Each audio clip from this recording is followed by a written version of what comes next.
세계유산을 보호하는 유네스코의 추산에 의하면 지금까지 바다에 침몰한 난파선은 300만 척 이상입니다. 이 중 막대한 인양들을 들일 가치가 있는 소위 보물선은 3천여 척입니다. 이 중에서도 보물선 전문 사냥꾼들은 물론 일부 마피아들도 노리는 난파선은 100여 척입니다. 이 배들에 실린 보물은 각각 5천만 달러가 넘을 것이란 추측입니다. 그리고 모든 보물선의 가치를 돈으로 환산하면 무려 600억 달러, 즉 80조 원어치의 보물이 깊은 바닷속에 잠자고 있습니다. 보물선 인양은 워낙 은밀한 사업이라 많은 것이 비밀입니다.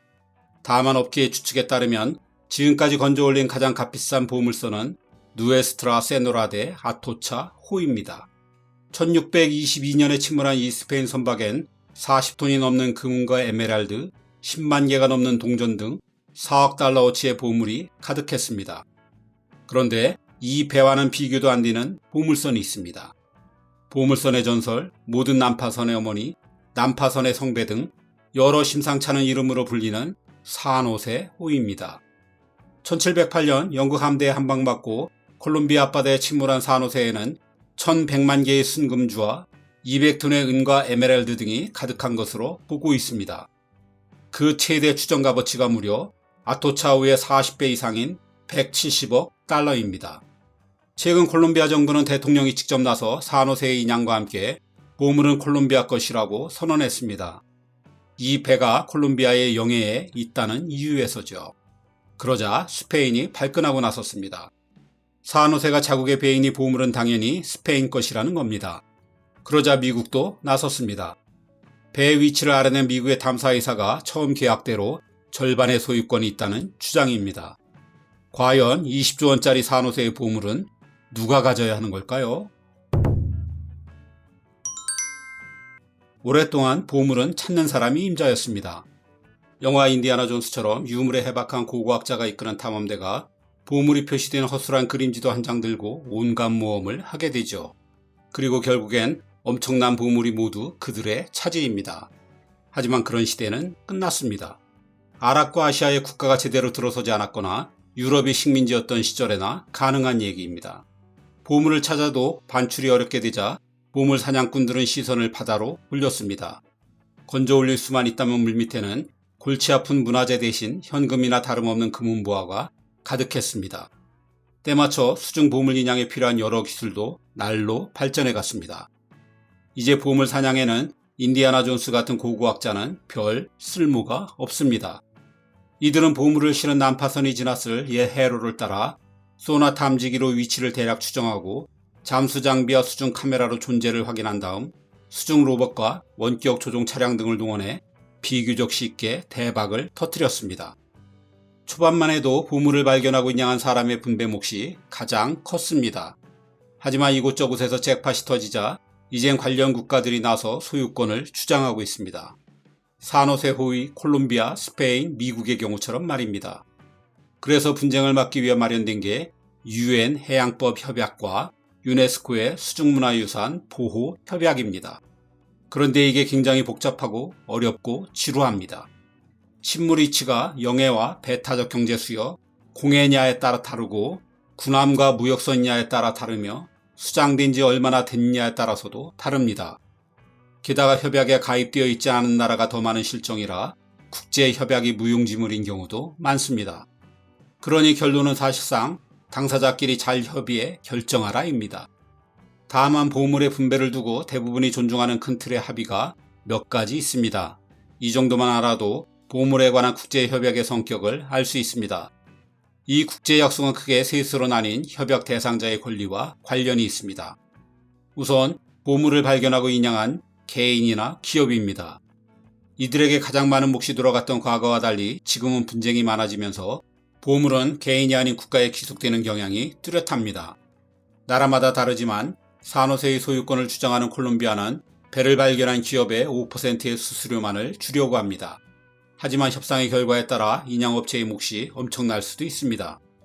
유엔 해양법에 따라 군함은 주권 면제의 대상입니다. 쉽게 말해 군함은 다른 나라의 간섭을 받지 않은 소유국의 영토나 다름없다는 얘기입니다. 따라서 군함은 침몰 기간이 아무리 길더라도 그 권한이 소유국에 있습니다. 그래서 스페인이 산호세의 권리를 주장하는 것입니다. 배에 대포가 달린 점을 근거로 주권 면제의 대상인 스페인 군함이라는 것이죠. 하지만 옛날엔 무역선도 대포를 다는 경우가 꽤 있어서 진짜 군함과 구분하는 게 쉽지 않습니다. 수백 년간 바닷속에 있는 배라면 더 말할 것도 없죠. 이 점을 들어 콜롬비아는 스페인의 권리를 인정할 수 없다고 하고 있습니다. 세 번째 대상자는 보물선이 실제로 위치한 나라입니다. UN 해양법 협약도 유네스코 협약도 모두 연안에서 24해리 즉 44km 안에 있는 수중문화유산에 대해서는 그 연안국의 권리가 있음을 분명히 해두고 있습니다. 즉 침몰선이 위치한 나라의 허락 없인 그 배의 소유국조차 이를 건져낼 권리가 없다는 얘기입니다. 콜롬비아가 산호세를 두고 세게 나가는 것도 바로 이 협약이 있어서이죠. 하지만 그 어떤 협약에도 정해진 분배 비율은 없습니다.